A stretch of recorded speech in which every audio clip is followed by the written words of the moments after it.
আসসালামু আলাইকুম, আজনা কিচেনে সবাইকে স্বাগতম।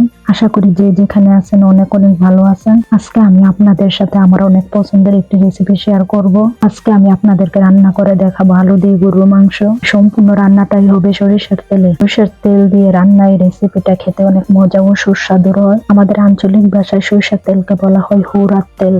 আশা করি আমার মতো আপনাদের অনেকের কাছে এই রেসিপিটা খেতে অনেক ভালো লাগে। আর এই রেসিপির জন্য কিছু টিপস থাকবে, আশা করি আপনাদের কাছে অনেক ভালো লাগবে। এখানে আমি 2 কিলোর মতো গরুর মাংস নিয়ে নিলাম। মাংসগুলো সম্পূর্ণ চর্বি ও হাড়যুক্ত। এখন কিছু মশলা অ্যাড করবো। 2টি দারুচিনি টুকরো, 2টি তেজপাতা, 4 থেকে 5টি এলাচ, দিব 2 টেবিল চামচ রসুন বাটা, 3 টেবিল চামচ আদা বাটা, 2 টেবিল চামচ মরিচের গুঁড়া, 1 টেবিল চামচ হলুদের গুঁড়া, 1 টেবিল চামচ ভাজা হজের গুঁড়া, 2 টেবিল চামচ ভাজা জিরার গুঁড়া, দিব স্বাদ অনুযায়ী লবণ, 1.5 টেবিল চামচ, দিয়ে দিব 15 থেকে 20 স্পুনের মতো সরিষার তেল। সরিষার তেল দেওয়া হয়ে গেলে সম্পূর্ণ মাংসগুলোকে আমি ভালো করে ম্যারিনেট করে নেব। ম্যারিনেট করা হয়ে গেলে মাংসগুলোকে আমি 15 থেকে 20 মিনিটের জন্য রেস্টে রেখে দিব। শীতকালে নতুন সবজির পাশাপাশি নতুন আলু বাজারে পাওয়া যায়, আর আমি এখানে 4 থেকে 5টি নতুন আলু নিয়ে নিলাম। আলুগুলোকে এই সাইজে টুকরো করে নিলাম। এখন একটি প্যানে দিয়ে দেব 20 থেকে 25 স্পুন সরিষার তেল। তেলটা গরম হয়ে গেলে সম্পূর্ণ আলুগুলো দিয়ে দিব।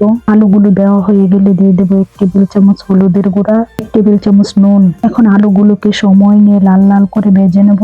ঠিক এরকম ভাবে ভাজা হয়ে গেলে আলুগুলোকে উঠিয়ে নেব। এখন একটি হাঁড়ির মধ্যে দিয়ে দেবো 1 কাপের পরিমাণে সরিষার তেল, যা আমাদের আঞ্চলিক ভাষায় বলে হৌরার তেল। দিয়ে দিব 2 টুকরো করে একটি তেজপাতা, একটি দারুচিনি টুকরা, থেকে 5টি এলাচ মুখ ফাটিয়ে, দিব 1 টেবিল চামচ আস্ত জিরা। এখন ভালো করে মশলাগুলোকে একটু ভেজে নেব। মশলাগুলো ভাজা হয়ে গেলে দিয়ে দেবো 1 কাপের পরিমাণ পেঁয়াজ কুচি। পেঁয়াজগুলোকে অনেক সময় নিয়ে ভাজবো। পেঁয়াজগুলোকে লাল লাল করে ভাজবো না, 80% ভাজা হয়ে গেলে দিয়ে দিব ম্যারিনেট করা মাংসগুলোকে। সম্পূর্ণ মাংস দেওয়া হয়ে গেলে মাংসগুলোকে অনেক সময় নিয়ে ভালো করে একটু নেড়ে চেড়ে কষিয়ে নেব।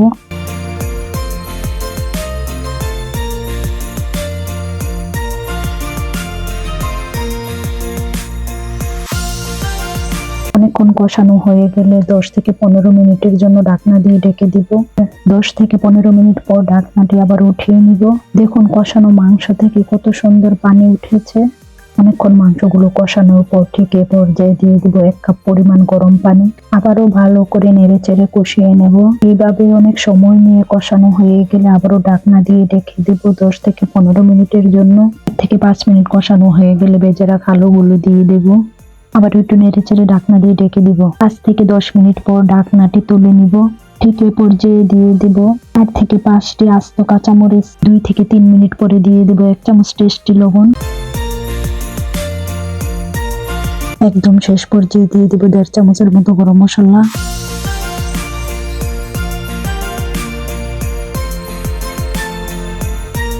এ পর্যায়ে দেখুন কালারটা কত সুন্দর এসেছে।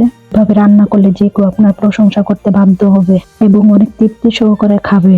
নতুন নতুন ভিডিও দেখার জন্য বেশি বেশি করে লাইক, কমেন্টস এবং শেয়ার করবেন। ভিডিওটি ভালো লাগলে সাথে থাকবেন। ভিডিওটি দেখার জন্য সবাইকে অনেক অনেক ধন্যবাদ। নতুন নতুন ভিডিও নিয়ে আপনাদের মাঝে চলে আসবো। আজকে এই পর্যন্ত, সবাই ভালো থাকবেন। আল্লাহ হাফেজ।